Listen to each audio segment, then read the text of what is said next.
Today I'm going to cover some technique around the dumbbell or kettlebell clean. Now, if you've used a barbell, this is going to be similar in nature to a hang clean. So we're going to be not picking up the weight from the floor, but more from the position of about knee height. So I'm going to go through both the dumbbell and the kettlebell so that you can understand the different nuances between the two types of equipment. So I'm going to start with a dumbbell. Now, when it comes to the clean, no matter what piece of equipment you're using, the important thing to remember is that the clean is a hip hinge movement, which means when we start, we're going to have our hips back in that flexed position, and the energy for the movement is going to come by driving the feet into the floor. We're going to generate our power by driving those feet forcefully into the ground, and as we do that, we're going to drive those hips forward. Okay, so really using those glutes.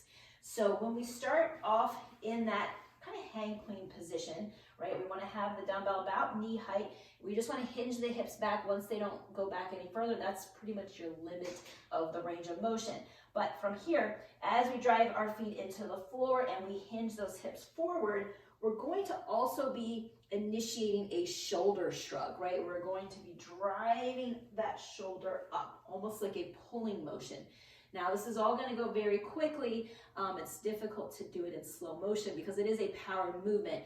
But keep in mind, we're going to have that shoulder shrug, and at a certain point, gravity is going to allow us to get up and underneath that weight so that when we come to the top of that position, we're going to be able to rest it right there at shoulder height.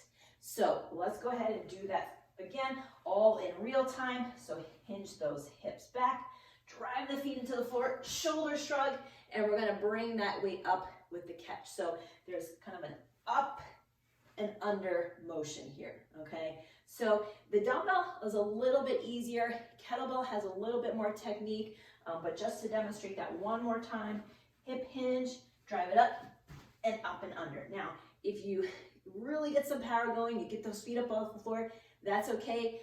You might not do that, in which case you want to just keep those feet on the floor. Now, resetting in that position, make sure you carefully bring it down and then hinge those hips back. Now, with the kettlebell, because we've got that bell portion that we're going to have to maneuver around, there's a little bit more of a finesse in terms of as you come up and under, you almost want to kind of rotate a little bit more through the wrists and elbows so that you've got your kettlebell resting right between that forearm and upper arm. So same setup, same mechanics. We're still driving through the feet, still thrusting those hips forward, still pulling that shoulder up, right?